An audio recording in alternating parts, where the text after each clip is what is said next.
बहुत बहुत धन्यवाद पूज्य योगी आदित्यनाथ जी महाराज जी। आपकी अपील से, आपके आशीर्वाद से पूज्य साक्षी महाराज जी इस बार ऐतिहासिक मतों से जीतेंगे। मुख्यमंत्री उत्तर प्रदेश माननीय योगी आदित्यनाथ जी महाराज का यह वैष्णव सेवक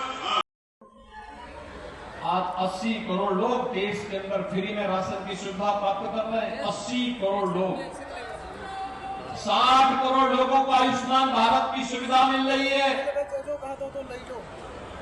50 करोड़ लोगों के जनधन अकाउंट खुल गए।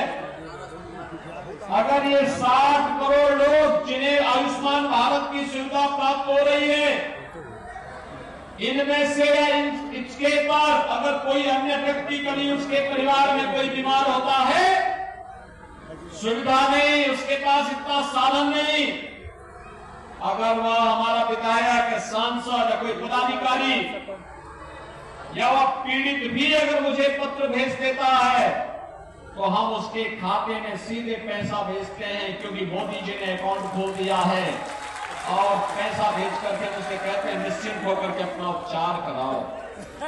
जब सरकार साथ में खड़ी है तो चिंता की कोई बात नहीं।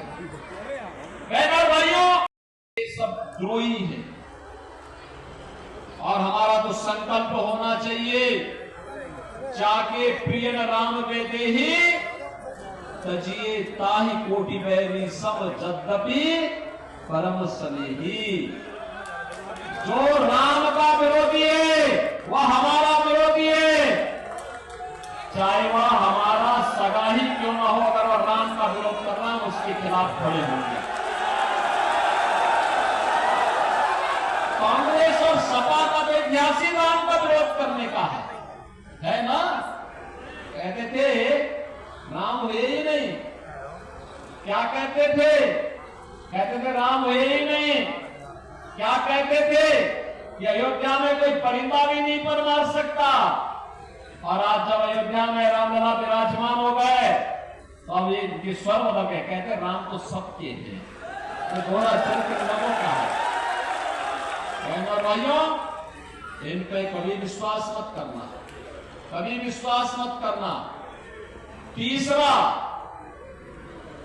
कांग्रेस जो इंडी गठबंधन का सबसे बड़ा भागीदार है, इसका घोषणा पत्र देखो, वो क्या कहता है? जगह याद है नहीं है। अगर कांग्रेस नेतृत्व की सरकार बन गई जिसमें समाजवादी पार्टी भी ढोल बजाने का काम करेगी, तो इंडी गठबंधन क्या करेगी?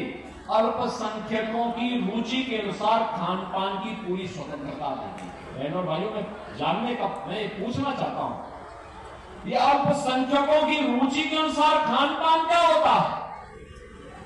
अरे सामान्यतः सारी भोजन तो वही है जो बहुसंख्यक खाता, वही अल्पसंख्यक भी खाता है। केवल एक जगह में खटपट है और वह है इस देश का बहुसंख्यक, इस देश का बड़ी आबादी, इस देश में जंगली उपासना विधियां। समाजवादी पार्टी के लोग क्या कहते थे? कहते थे आतंकवादी तो सीमा पार के हैं, इसलिए हम क्या कर सकते हैं। देखो, दोनों के जवाब में अंतर है। वे आतंकवादी वारदात पर कहते थे कि आतंकवादी सीमा पार के हैं, हम क्या करें। लेकिन आज आतंकवाद तो समाप्त हुआ ही, लेकिन आतंकवाद समाप्त होने के साथ ही अगर पटाखा भी फट जाए तो पाकिस्तान पहले सफाई देता कि साहब मेरा हाथ नहीं है, मुझे मालूम है, कहीं लेने के देने न पड़ जाए। उसे मालूम है नया भारत है, छेड़ता नहीं है, लेकिन कोई छेड़ता है तो छोड़ता भी नहीं है। भाइयों, मुझे एक बात बताओ, कांग्रेस के लोग न सम्मान, समाजवादी पार्टी के लोग न सम्मान दे सकते हैं, न सुरक्षा दे सकते हैं, न गरीब कल्याण ही कर सकते हैं और नहीं विकास करा सकते। आतंकवाद से तो इनका ऐसा रिश्ता है जैसे घर का रिश्ता है। याद करिए, अयोध्या में राम जन्मभूमि पर आतंकी हमला हुआ था, काशी में संकट मोचन मंदिर पर आतंकी हमला हुआ था, लखनऊ, वाराणसी और अयोध्या की कचहरियों पर हमला हुआ था।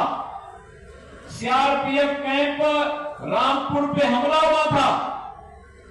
और इन आतंकी हमलों के लिए जिम्मेदार आतंकवादियों के मुकदमों को बेशर्मी के साथ समाजवादी पार्टी ने वापस लेने का तो साहस किया था कि नहीं किया था? क्या आतंकवाद समर्थकों को हम वोट देंगे? क्या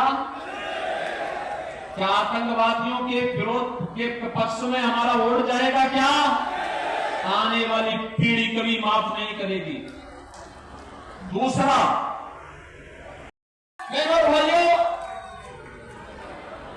देश के अंदर भारत का वैश्विक मंच पर सम्मान दिलाने का मामला हो या देश की सीमाओं को सुरक्षित करने का, देश के अंदर आतंकवाद और नक्सलवाद की समस्या का समाधान करने का हो, या फिर बड़े बड़े विकास के परियोजनाओं को आगे बढ़ाने का,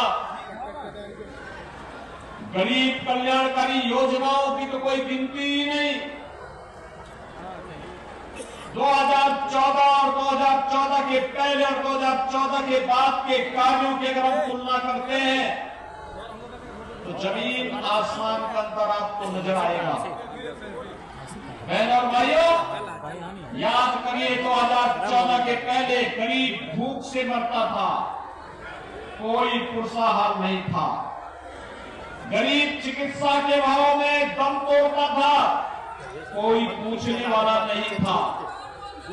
2014 के पहले गरीब के घर में या सामान्य परिवारों के घर में भी अगर रसोई गैस का सिलेंडर कभी समाप्त हो जाए और दूसरी व्यवस्था नहीं है, उसको तत्काल रसोई गैस नहीं मिल पाती थी, क्योंकि किल्लत थी, ब्लैक मार्केटिंग होती थी, और अगर किसी ने कुछ ज्यादा बोल दिया तो पुलिस के डंडे पड़ जाते थे। बहन और भाइयों, गरीब सर्दियों में जाड़े में ठिठुरने के लिए मजबूर होता था, बरसात में भीगने के लिए मजबूर होता था, क्योंकि सिर ढकने के लिए छत नहीं हुआ करती थी। नए भारत में आज आप देख सकते हैं, 2014 के पहले भी आपने इस बात को देखा होगा। पहले